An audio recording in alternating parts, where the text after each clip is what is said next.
I, 39 years old female, have a 6-person girl group since college, 37. 39 years old females, and that includes Mary, 38 years old female. We've been close throughout the years and have been at milestone events for each other. Mary just had a baby and is completely fitting into the crazy new mother stereotype. In college, Mary has always been someone who had to make it known that she was unique, different from the rest of us, which wasn't as draining then as it has become now. For starters, all the other women in our circle got married between the ages of 22, 27, and we all have multiple kids. So the 5 of us were able to experience those milestones alongside one another and got closer as we shared similar lifestyles. Mary was very adamant about not settling until her 30s because she wanted to travel and have different experiences, which we all supported. Regardless, she would continue to make comments about how she's so lucky, unlike us, because we're tied down with husbands and babies. I think this is where she grew resentment towards us because we were in different places in life, and she was upset we couldn't have our group be similar to how it was in college. Then, in our mid-30s, it became a whole saga of her getting older and not being able to find a husband because all the good men are married or divorced with kids. When she finally got married, many could not attend because it was a destination event and child-free during Infection 19. This caused a fight because she said how she was there for us during our weddings, but we couldn't put aside a week for her. We had all told her how we wished we could, but it simply was not financially feasible and didn't work logistically with our kids. But she just refused to hear us out and was simply inconsiderate about our lives and families, saying we were horrible friends. Now Mary just gave birth to her first child and I was very excited for her. The only issue is that she moved from our state to a very remote place that's only accessible by a 6-hour car ride. Her baby is 6 months old, and none of us have been able to go up to visit her. I think she's been having a wrong idea of what a village is and has essentially demanded in our group chat that we come up for the holidays and help her out because she's having a hard time adjusting to mum life. But this would entail all of us taking a week off, arranging childcare, figuring out transportation, and booking hotels during the holidays. It's gotten to the point where she's posting cryptic messages on Facebook, bashing fake friends who won't be there for her. As much as I wish I could, I cannot physically support her in the way she needs me to do in this stage of life. It would have been completely different if she still lived in our city. And this was earlier in life when we had fewer commitments/priorities. So I told her this and that if she was hoping for this big village and constant support, she should have thought about that when planning out her life because we can't all just pause our lives for her. So am I the idiot? Now for a few comments before the update. Comment 1. Bring on the downvotes, but you're the idiot. You should have thought of that a long time ago is such a sick move, like, what is she supposed to get a time machine? This shows a ton of resentment for her different life. This post is so one-sided and demonized this lady to such a massive extent that I struggle to believe that it, or at least many of the details of it, are true. Every choice your friend makes goes wrong in a way you show some schadenfreude about in your writing style. My friend delayed getting married and then witched about all the guys being married. Really? Yeah, your friend sounds like a jerk, so do you. You obviously went down different life paths and resent each other for it. Edit. Wow, I was the only you're the idiot when I posted this. Pleasantly surprised I'm not the only one with this opinion. Edit 2. Put this in a comment, but I didn't vote ESH because I think OP is possibly likely mischaracterizing her friend. Comment 2. I have to ask, has she provided a lot of support to the group? Was she there for your weddings, which may have made difficult demands on her? Has she provided time and resources for the group's children over the years, such as babysitting and the like? Edit. I ask because as the childless one in the friend group, I'm often expected to be ride or die. But when it comes to returns on the favours, sorry bro, like it's just too hard with the kids comes up a lot. Sure, if some of those stories were told, I'd look like an entitled a-hole. Edit 2. P.S. I am absolutely ride or die in general, but seriously are some people ungrateful. Comment 3. Everyone sucks here. Your friend is delusional for her demands, but this has nothing to do with your timelines. If she had kids when you did, you would have had your own little kids to take care of. If anything, your kids are now around 10, so it should be easier to take off a week. The issue is that she lives too far away for you to help support her. It was as rude for you to shame her for having standards and living her life as it was for her to shame you for not being able to attend her wedding. If you want to be in her life, I hope you send her baby gifts. If you don't, no harm, no foul. Now, for the update. 2 weeks have passed since my last post about our friend Mary, and I wish I could say things have calmed down. It all started when Cara, one of our group, decided to bite the bullet and visit Mary. She took a week off work, juggled some serious childcare gymnastics, and made the trek. We were all hopeful this might mend fences, but oh how wrong we were. Cara arrived to find Mary living in what can only be described as an off-the-grid commune. Yes, you read that right, commune. It turns out Mary's husband is part of a group that believes in living at one with nature, which basically means no running water, no electricity, and definitely no internet.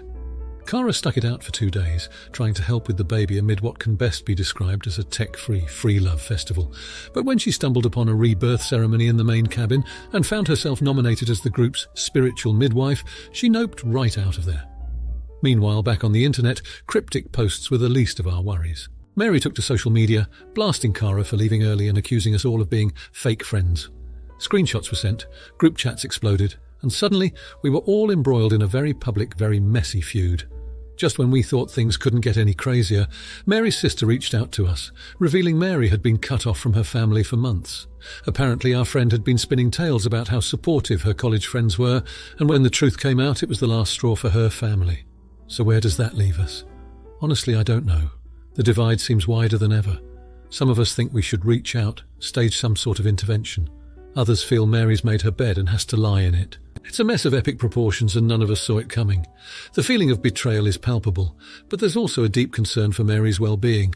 It's clear she's caught up in something that's not entirely healthy, and now there's a baby in the mix.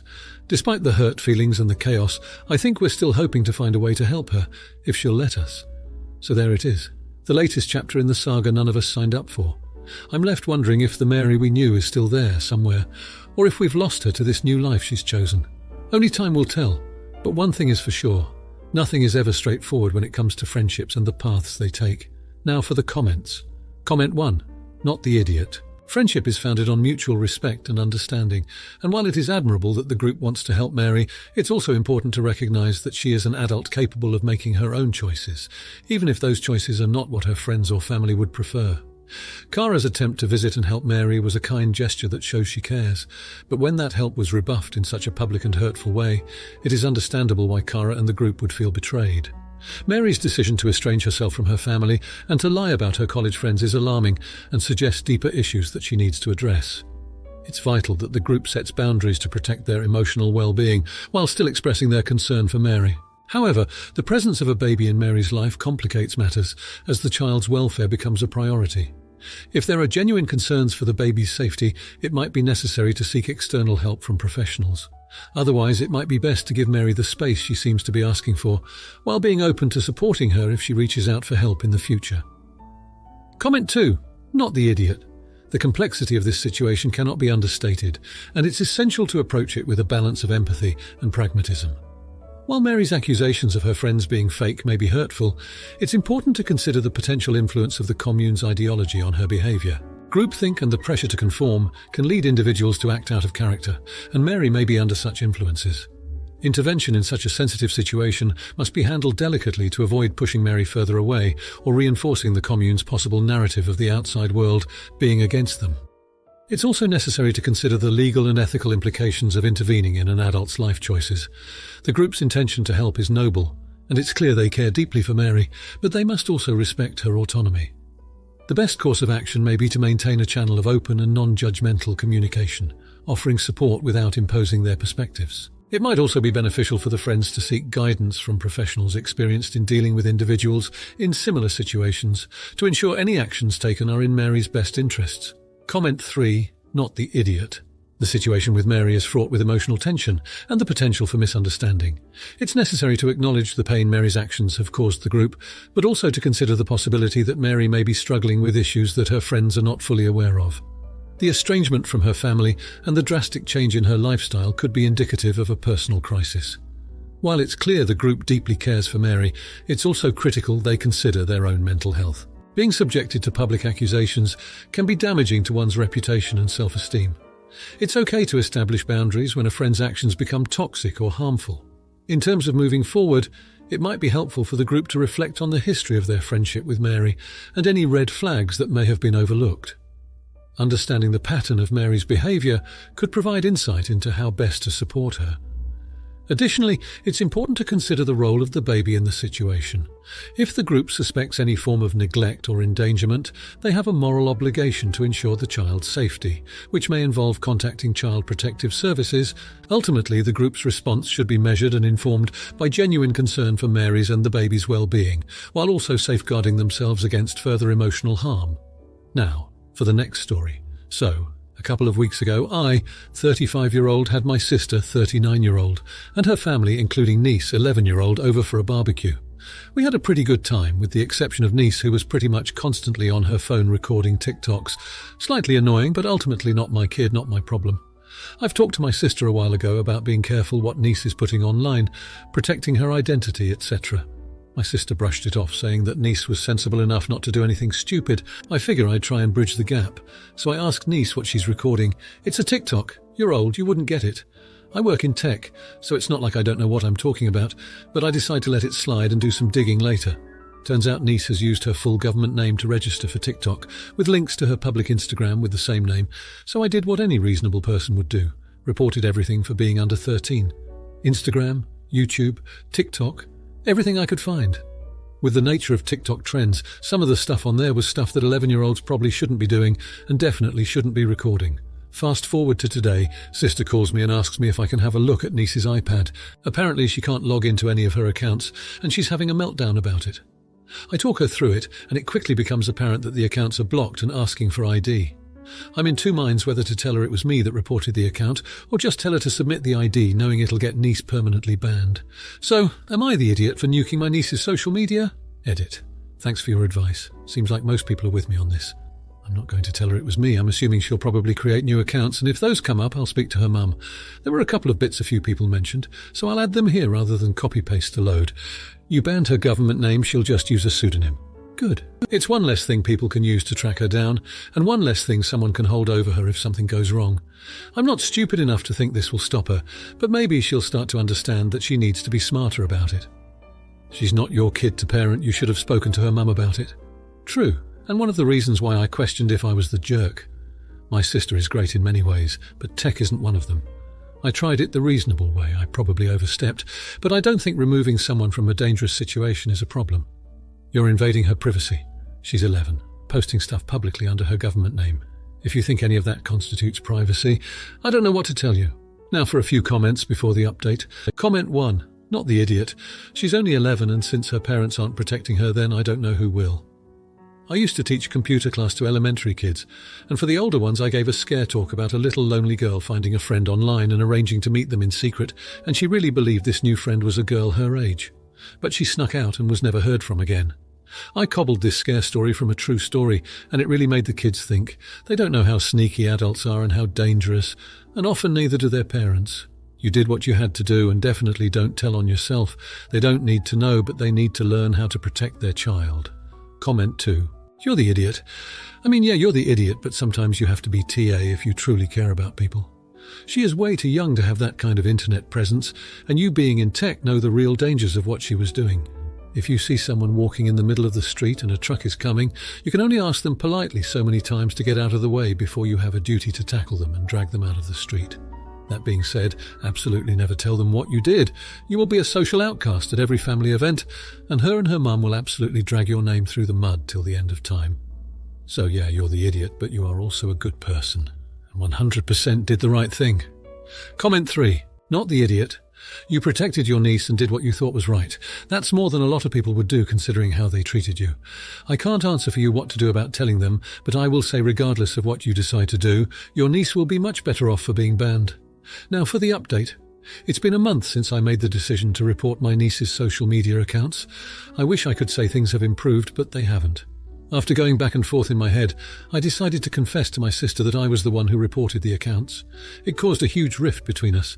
My sister was furious, saying I overstepped and that I should have trusted her to handle her daughter's online activity. She told me it was none of my business, and now she's barely speaking to me. But the situation with my niece has gotten worse. Since her accounts were blocked, she's been spiraling. Her phone was her world, and without it, she's been acting out. She's been getting into fights at school. Her grades have dropped, and she's pulled away from her family. My sister is overwhelmed and has started blaming me, saying my actions caused her daughter's behaviour. I'm racked with guilt. I thought I was protecting her, but it seems like I just isolated her even more. Last week, things took an even darker turn. My niece ran away from home. She was found 24 hours later at a friend's house, but those hours were the longest and most terrifying of our lives. Everyone was out looking for her, and I've never seen my sister so broken. When my niece came home, she confessed that she felt like she had no control over anything in her life anymore. She's now seeing a therapist, which is the one silver lining in this mess. But the trust in our family has been shattered.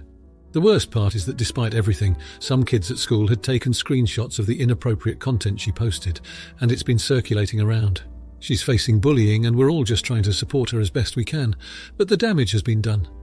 I'm starting to really question if I did the right thing, or if I just made everything worse. I'm lost, and it feels like we're all just picking up the pieces of a situation that just keeps getting more broken. Now for the comments. Comment 1. Not the idiot. It's clear from your story that you had your niece's best interests at heart when you reported her social media accounts. If the content she was posting was indeed inappropriate, it could have had long-term negative consequences for her well-being and future prospects.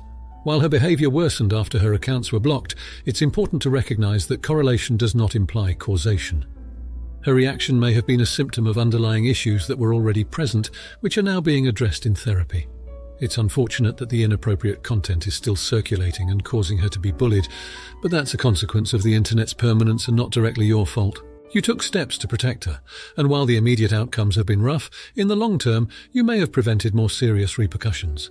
It's also important for the family to understand the role of social media in teenagers' lives and to come together to provide support and guidance as your niece navigates this challenging time. Comment 2. You're the idiot. While your intentions may have been to protect your niece, it's crucial to consider the autonomy and privacy of a young individual. Reporting her social media accounts without attempting to have an open and honest conversation with her first was a violation of her trust. This action likely contributed to her feeling out of control in her life. Teenagers are at a critical stage where they are developing their identity and autonomy, and having a trusted adult undermine that can have significant negative psychological effects. The subsequent fights, dropping grades and running away could be seen as direct reactions to the loss of her social space and autonomy. It's key to approach such situations with empathy and open communication, offering guidance rather than punitive measures. Although the content she posted was inappropriate, it might have been more constructive to discuss the potential impacts with her, enabling her to make an informed decision to remove it herself. Comment 3. Everyone sucks here. Both you and your niece bear some responsibility in this situation. Your niece for posting inappropriate content online, which she should have known could lead to negative consequences such as bullying and damage to her reputation, and you for taking the drastic step of reporting her accounts rather than dealing with the issue within the family first. It's clear that this decision has had a negative impact on her mental health and behavior. It would have been more appropriate to work with your sister to address your niece's online activities and find a supportive way to help her understand the risks involved with social media. Additionally, the family could have explored other constructive disciplinary measures or sought professional advice before resorting to a decision that would inevitably make her feel alienated and misunderstood. Now, the family must work with the therapist to not only address the niece's feelings of being out of control, but also to repair the relationship between you and your niece, which has been damaged by your decision to report her without her knowledge or consent. If you liked this video, you'll probably like these too. Also, while you're here, please consider subscribing. It's your support that keeps this channel alive and allows me to make better and longer videos. Have a great day.